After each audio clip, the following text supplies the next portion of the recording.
Inspired by it, I spoke to people, and those who were attracted by my words listened to them instead of listening to my songs. Now, if I do anything, it is to tune souls instead of instruments, to harmonize people instead of notes. If there is anything in my philosophy, it is the law of harmony, that one must put oneself in harmony with oneself and others. I have found in every word a certain musical value, a melody in every thought, harmony in every feeling. And I have tried to interpret the same thing with clear and simple words to those who used to listen to my music. I played the vina until my heart turned into the same instrument. Then I offered this instrument to the divine musician, the only musician existing. Since then, I have become his flute, and when he chooses, he plays his music. The people give me credit for this music, which in reality is not due to me, but to the musician who plays on his own instrument. Beautiful. Baba. Have a few moments of silence.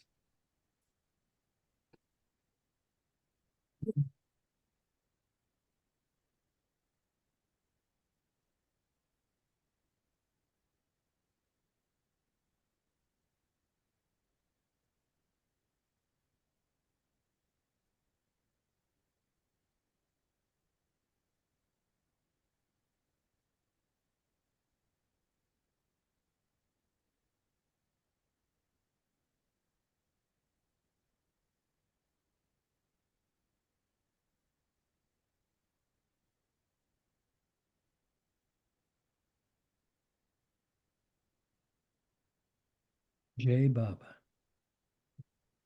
Wow. Thank you again, Jim. That was beautiful. Thank you, Baba. Thank you, Baba. That's C.S. Walmberg. Yeah. And like I say, Michael LePage, he will share at some point in the future. We'll corral him in. And any last minute things? Just to thank you, Jim. It's just great to Hi, Gabriel. love the stories about Bao, especially. It's great. Yeah, no, it's wonderful. All the variety of how Baba appears in our life. Maybe Hey, let's Jeff, see.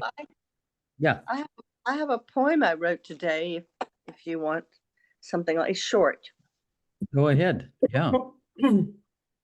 So it was a gray, rainy day here, and it's called I Like Gray Days. I like gray days that sit snuggled to the earth.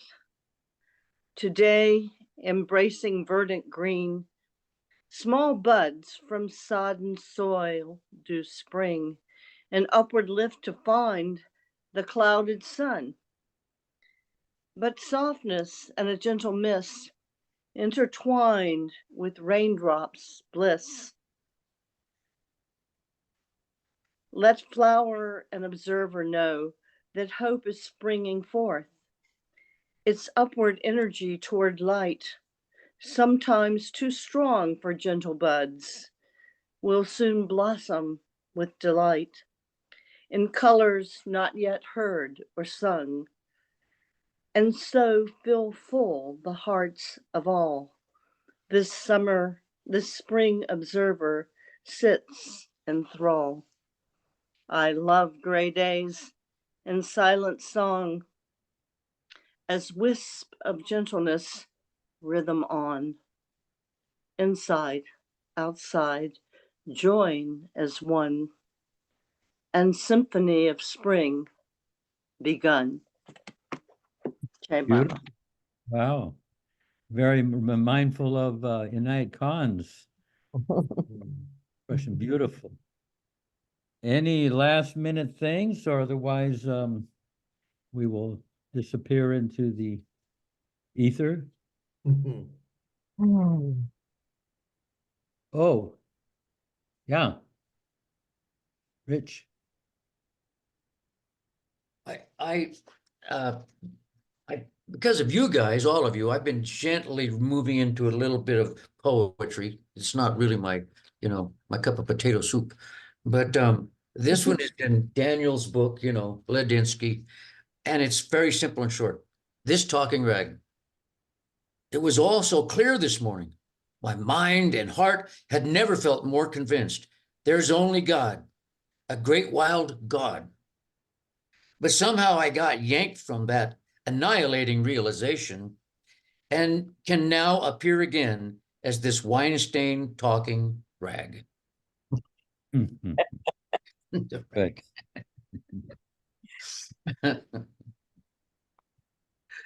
Anyway, so I will see you folks and we'll see what we have cooked up for next week.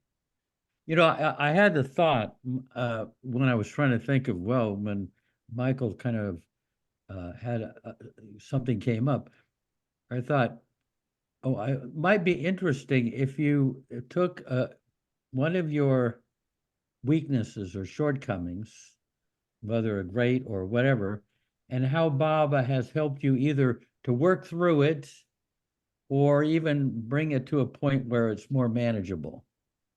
I mean, a specific thing. I don't know if that might be interesting, is, how Baba has worked with us on certain of our weaknesses and how the different stages where we have kind of come to a better place with them. So I don't know if that appeals, but that came to mind. And everybody, I'm sure, has, felt so much in the way of benefit from Baba working on these things in ourselves so that we're a little bit freer in this world. Yeah. Thank you, Jeff. Yeah. For putting Thank this you. here. This is really great. Yeah. Thank you. Really. Bye, Jim. He some people call him Joe, but that's a mistake. His name is Thanks, Frank.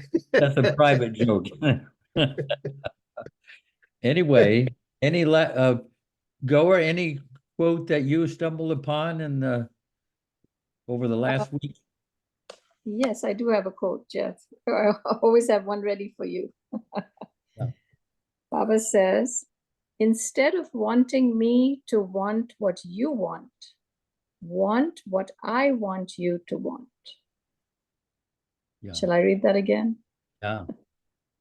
Instead of wanting me to want what you want what I want you to want.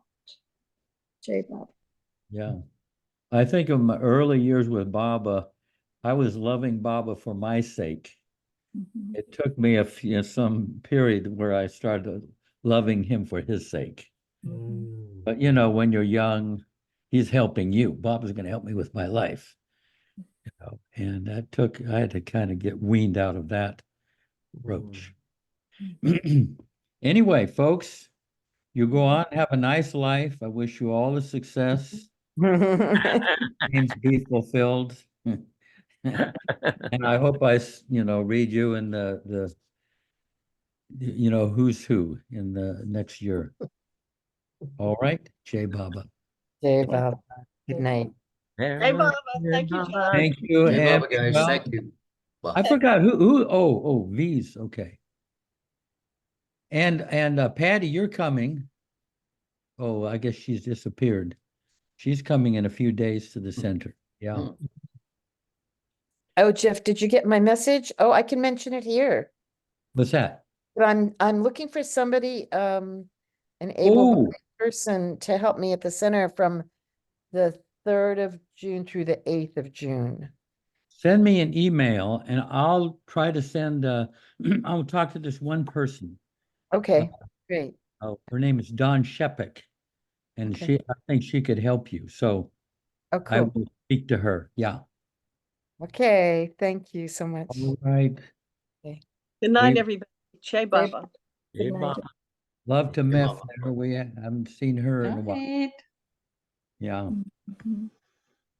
Love to Robin. yeah. Yeah, Jay Baba, Jai Baba. Robin, yeah. What's his last name? Dr. Jim? Sorry? What's What? Jim? What's your last name, Jim? Oh, Oppenheim. Oppenheim. Hmm. Oh, that's a bomb. That's a bomb there. I loved your movie. Yeah. Yeah. Tony's got it. Okay. I like the financial group out of South Africa, the Oppenheim Fund. Oh, yeah, yeah. They have a yeah. lot of money. I was Oh. meaning to ask you if you could spare us none of mine. Yeah. Some change. I've got a project in mind. Anyway, Jay Baba, yeah. Jay Baba, guys. Hey, Thank Bob. you. Jay Baba.